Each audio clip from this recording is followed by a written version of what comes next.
Have you ever been in a conversation where you suddenly feel irritated, confused, or even a little embarrassed, and you can't explain why? Maybe you shared something honest and the other person jumped in to correct your wording, or they offered feedback you didn't ask for.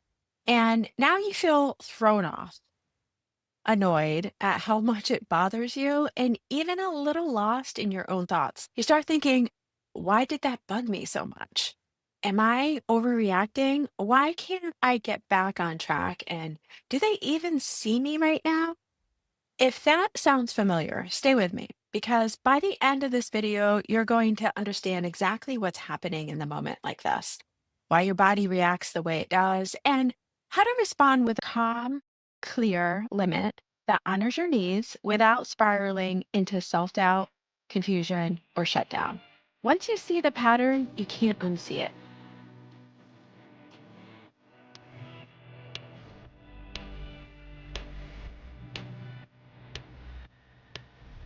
What you're feeling might be the impact of something called emotional delegation. Emotional delegation is when someone tries to manage their discomfort by managing your words, actions, thoughts, or feelings, pretty much your domain. Instead of regulating themselves, they ask you to shift who you're so they can feel better within their own bodies. This is why you feel suddenly off, confused, silenced, embarrassed or very irate. It's very possible you might find that you're like all of a sudden get really upset. And before we go any further, I want to speak directly to anyone who lives outside the default scripts, whether you're queer, polyamorous, neurodivergent, gender expansive, kinky, or someone who has had to carve out who you are without a roadmap. This dynamic we're talking about hits differently for us, doesn't it? Because when you live even slightly outside mainstream expectations. You've already spent years being asked to adjust your tone, translate your identity, soften your edges, explain yourself, or shrink your truth so someone else can stay comfortable. So when someone corrects your words, questions your emotional process, or suggests a better way for you to think or feel, it just lands as simply feedback. It lands inside a lifetime of being told you're too much, you're confusing, you're too emotional, you're doing it wrong.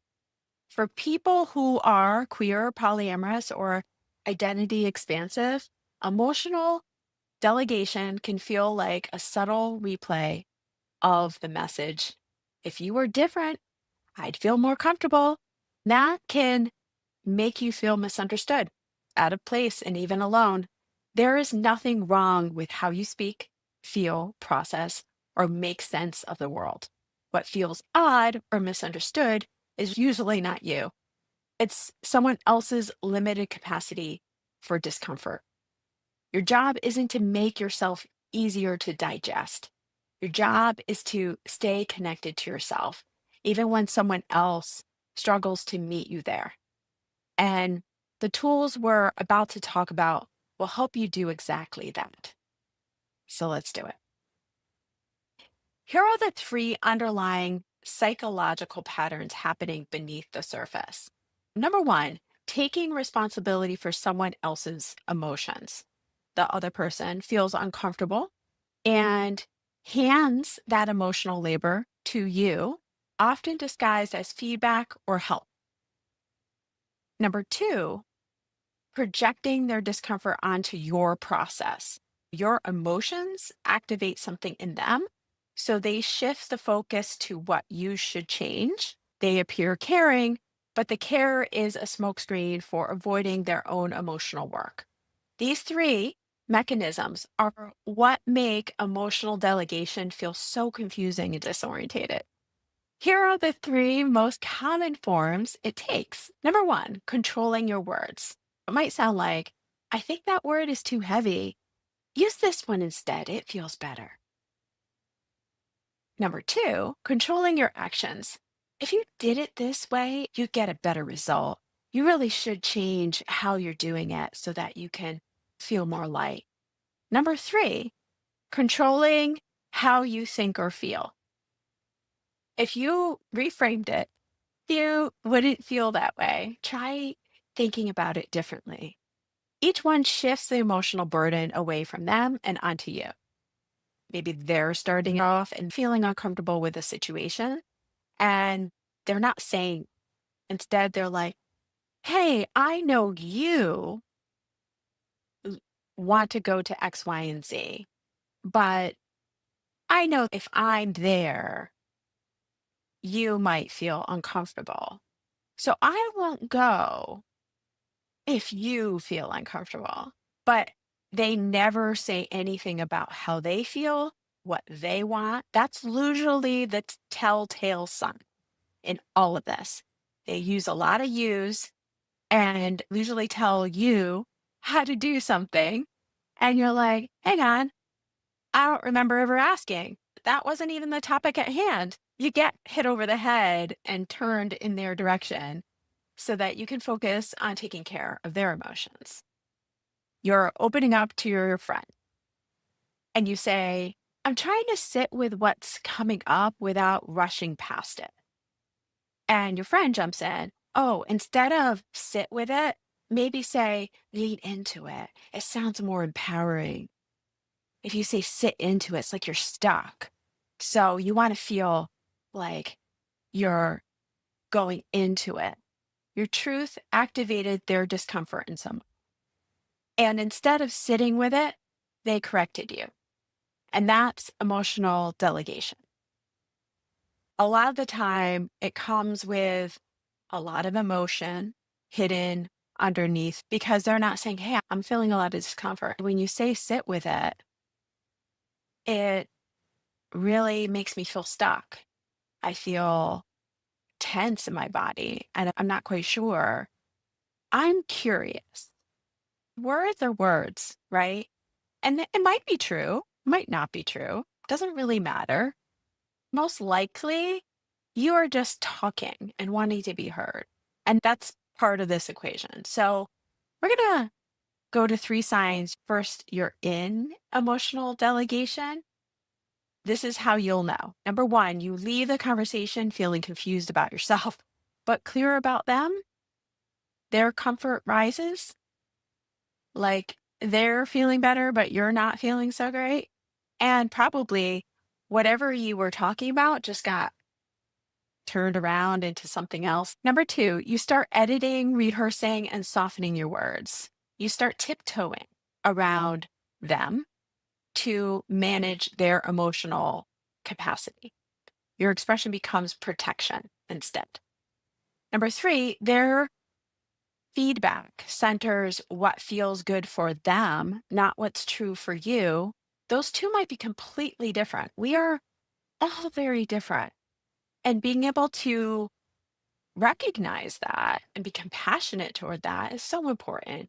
Your emotional experience becomes kind of a background noise. A lot of the time, we're so self centered, it's really about us. If you notice you're doing this or someone else is, there's three ways to manage your emotions.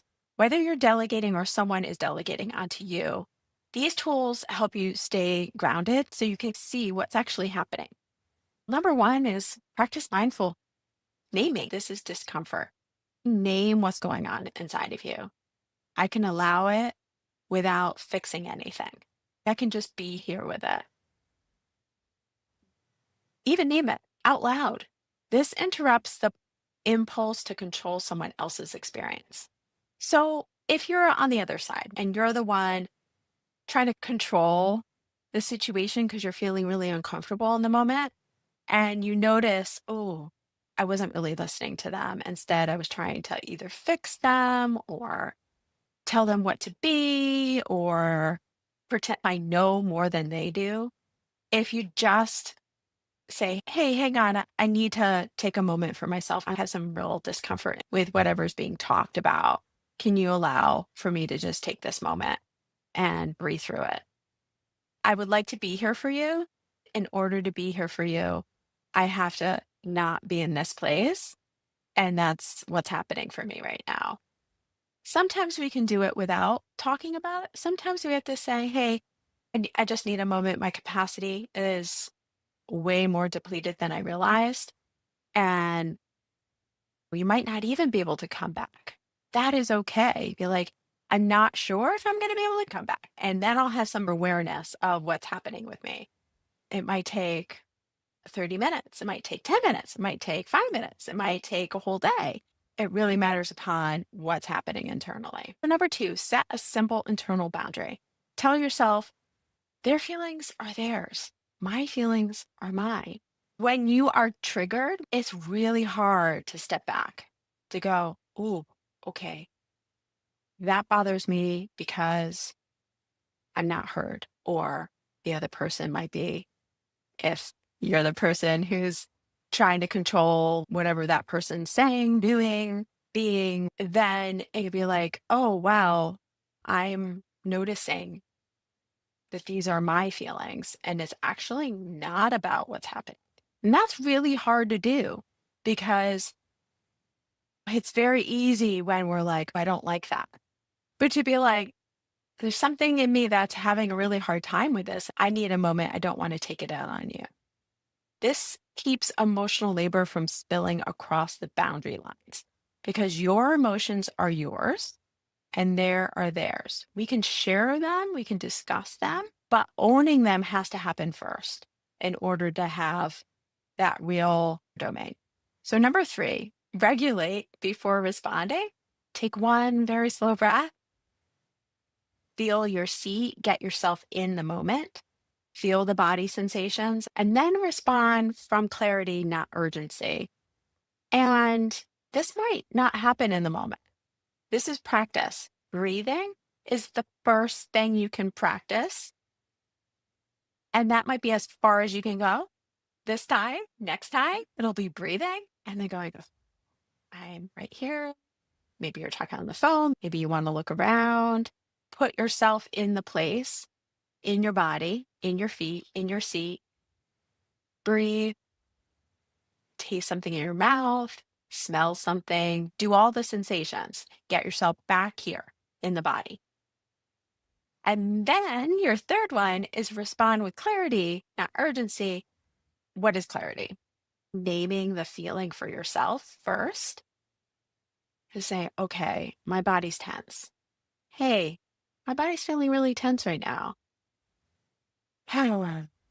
That tenseness is bringing up a lot of hurt feelings right here in my chest and solar plexus and my throat. This gives you the power back, whether you're the one over functioning, trying to help the other person feel better, or the one being pulled into someone else's emotional load. Overfunctioning might be both trying to control and fix what's happening with the other person. The reality might be that they're actually fine. I mean, they might not be, but you're not fine. Maybe you're not fine. And you're trying to fix that so that you feel good. That might be overfunctioning, but by doing that, you're actually making the same thing happen in return in a different way. This gives you your power back when you practice naming the discomfort. Stop the flow, stop the pace for a moment. Set a simple internal boundary. Oh, their feelings are theirs, mine is mine. Okay, what are mine? Regulate your responding. Before responding, regulate yourself. Take one slow breath, feel your seat, get present, get into your senses, and then respond with clarity. Name what's happening with you. Give yourself a pause. And this gives you your power back, whether you are the one over functioning or being pulled into someone else's emotional load. You might be like, oh, they're having an emotional experience. I feel like I'm being pulled into their emotional load.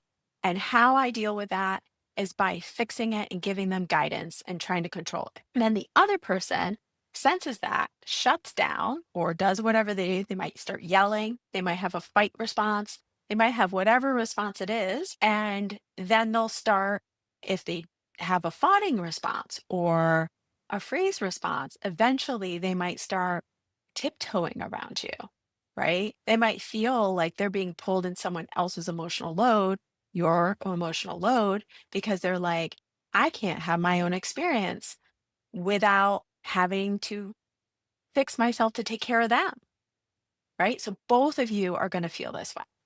I have a confidence coming out course. It's called The Liar Moment, Leaving Intuition Abandoned Repetitively.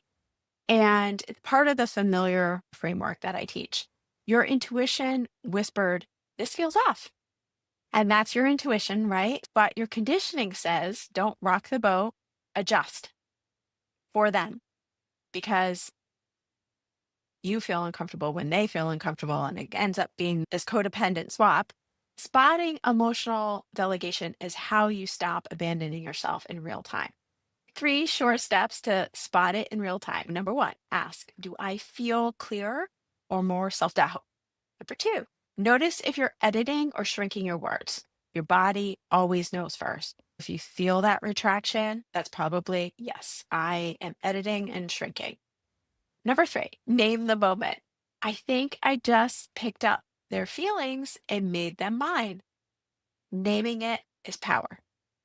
If this resonated, download the free confidence toolkit and start tracking even one moment this week where you soften yourself, adjust your expression, lose your clarity, or feel off after a conversation. Those moments are your map back to your intuition, your boundaries, and your confidence.